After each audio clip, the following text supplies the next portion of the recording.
Eu sou tetraplégica e uma das perguntas que eu mais escuto é: "E aí, se fosse comigo, eu não conseguiria?". Gente, estou aqui para falar para vocês um pouquinho sobre isso, mas a gente vai fazer uma reflexão. E a reflexão não tem nada a ver com deficiência física, ela tem a ver com como a gente lida com os nossos problemas. Então fique aqui comigo nesse vídeo para a gente conversar um pouquinho melhor sobre isso. Realmente, quando aconteceu, foi algo muito difícil, eu nunca pensei que isso pudesse acontecer na minha vida. Eu fui pega de surpresa e realmente no começo era algo físico. Primeiro eu não sabia que eu ia ficar com uma lesão irreversível. Então eu falei: "Eu vou fazer tudo que eu puder para melhorar, para não ficar com sequelas, para ter o mínimo de sequelas possível e eu vou me esforçar que vai dar certo". Então esse foi o meu primeiro pensamento. E eu me dediquei muito desde o começo, em nenhum momento eu perguntei: "Ah, por que isso aconteceu comigo?", porque eu falava assim: "Não, já aconteceu, não adianta, não vai mudar". Então não adianta eu ficar aqui pensando: "E se eu não tivesse nessa situação?", e tudo mais, porque na verdade nada ia mudar. Mas ia mudar sim, como minha vida seria de acordo com as decisões que eu tomasse naquele momento. Então eu decidi fazer o meu melhor.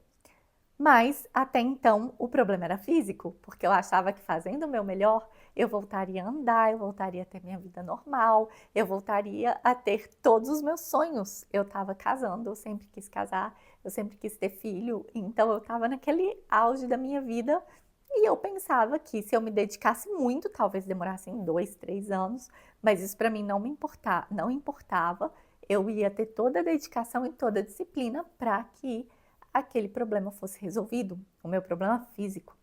Mas a partir do momento, uns 2 meses depois da lesão, que eu descobri que a minha lesão era irreversível e que, na verdade, a minha fisioterapia seria para recuperar um pouquinho dos movimentos, eu ia trabalhar muito para, na verdade, ter ganhos muito pequenos. Eu já estava com aquele pensamento de fazer o meu melhor e eu resolvi continuar fazendo o meu melhor. E é claro que a gente tem esperança no começo da lesão, é claro que você acha que você vai voltar a andar, que você vai voltar a comer sozinho, porque no meu caso, e como eu não tenho sensibilidade aqui para baixo, eu não consigo me transferir sozinha, porque eu não tenho força de tríceps. Meu maior sonho, eu brincava, né? Meu maior sonho não era nem andar, era só conseguir estar na cadeira de rodas, mas ter independência. Era só o que eu queria, poder levar minha vida normal, sem depender 24 horas de uma pessoa do meu lado para fazer tudo que eu precisasse. Mas também, no passar do tempo, eu vi que isso não seria possível. E aí o problema que era físico, ele virou um problema mental, porque tudo que eu fizesse não ia me trazer de volta a minha independência, não ia trazer de volta o meu andar, não ia trazer de volta tudo que eu podia fazer com o meu corpo. Mas se aquilo já estava daquele jeito e eu não tinha o que fazer para mudar, não adiantava eu perder meu tempo. Não, não é que não adianta fazer fisioterapia e exercício para eu ser uma pessoa saudável e tudo mais. Mas eu quero dizer, eu me esforçar mentalmente para que eu volte a ser quem eu era antes. Porque é muito difícil, é claro que eu tenho muita fé, eu acredito em Deus e eu sei que um milagre pode acontecer a qualquer momento. Mas tem uma frase que eu gosto muito, que é: acredite em milagres, mas não dependa deles. Eu não lembro de quem é a frase, depois eu falo aqui para vocês. Mas essa frase faz todo sentido para mim. Não é que eu deixei de ter fé e que eu deixei de acreditar no milagre na minha vida, mas eu não posso depender dele para ser feliz. Eu não posso pautar toda a minha vida e todas as minhas escolhas na dependência de um milagre acontecer para que a minha vida vá para frente. Então, meu problema passou a ser mental. E em todo esse percurso, eu comecei a entender: peraí, eu tenho que trabalhar meu corpo, mas eu tenho que trabalhar principalmente a minha cabeça. Para eu ser uma pessoa que entende e se adapta às mudanças da vida e ser uma pessoa resiliente, a ponto de ser feliz e de continuar vivendo com todas as minhas limitações.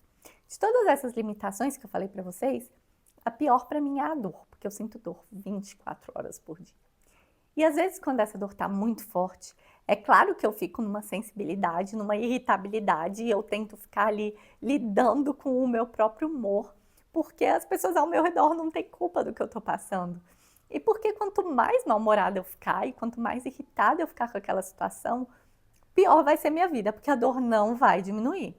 Então, o que que eu faço? Eu tento desfocar da dor, eu tento pensar em outras coisas, eu tento fazer coisas que me distraiam, eu tento fazer com que a minha cabeça não fique presa naquela fossa, vamos dizer assim. Sabe aquilo que a gente sempre aprendeu desde criança? Ah, vamos curtir a fossa. Eu não sou muito fã de curtir a fossa, não. Eu sou fã de, beleza, estou na fossa, eu reconheço que eu estou na fossa. Então vamos aceitar as nossas limitações e aceitar os nossos problemas.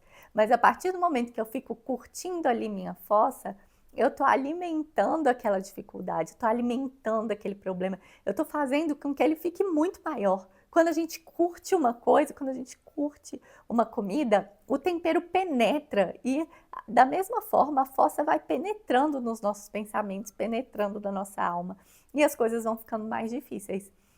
Então eu prefiro não curtir a fossa, eu prefiro reconhecer que aquilo ali é muito difícil, mas me ajudar a sair dela, né, me ajudar a ir ali sendo uma pessoa melhor, indo para cima e a sair daquela fossa ali. Então, dica número 1, acredite em milagres, mas não dependa deles. Dica número 2, curtir a fossa, será que não é melhor você ser seu melhor amigo e te dar a mão ali para sair da fossa? Porque se você ser seu pior inimigo e cavar um buraco ainda maior, quando uma dificuldade na sua vida acontece? E dica número 3, tem coisa que a gente simplesmente não tem controle. Igual eu não tenho controle sobre o que aconteceu comigo. E já aconteceu, o passado não vai mudar. Então a gente tem que focar no que a gente tem controle e não no que a gente não tem controle. Se eu focar em só voltar a andar, em só ser feliz quando as coisas acontecerem, em só achar que a minha vida vai ser boa quando eu tiver com alguém, ou quando eu tiver mais dinheiro, ou quando eu tiver alcançado o emprego dos meus sonhos, você vai estar focando numa coisa que está no futuro, gente, e a vida é o agora. Eu não tinha a menor ideia que isso fosse acontecer comigo, e aconteceu. E eu não posso te falar que você está livre de acontecer alguma coisa que você não goste na sua vida. Mas eu posso te falar que você pode não curtir sua fossa, eu posso te falar que você pode olhar para o lado bom, o lado do aprendizado, eu posso te falar que você pode aprender com as suas dificuldades, porque eu aprendi que toda essa minha dificuldade física, toda essa dificuldade de sentir dor, de não ter independência e tudo mais, me fez uma pessoa mais forte. Me fez uma pessoa que eu precisei trabalhar mais a minha cabeça. Eu precisei aprender a respirar, eu precisei aprender a conviver com as minhas irritabilidades, eu precisei aprender a entender que tem coisas que eu não controlo e tem coisas que eu controlo e parar de querer lidar com coisas que estão fora do meu controle. Eu parei de ser perfeccionista a ponto de antes eu só fazia uma coisa quando eu achava que estava bom. Hoje eu já consigo viver a minha vida e me arriscar mais, ter coragem de errar, coisas que eu não me permitia antes. E eu comecei a ver que a Raquel de hoje, com toda essa maturidade, com tudo que ela aprendeu, é muito melhor que a Raquel de antes. E por isso, por mais que eu não quisesse estar passando por isso, eu agradeço todos os dias a Deus pela oportunidade que eu tenho de aprender com as minhas dificuldades. Espero que essas palavras, de alguma forma, te ajudem um pouquinho a lidar com as dificuldades da sua vida. Que eu tenho, você tem, todo mundo tem. A gente só tem, que controlar a nossa cabeça para viver melhor e para ser feliz no hoje, que isso é possível. Um beijo para vocês e até a próxima segunda aqui no YouTube.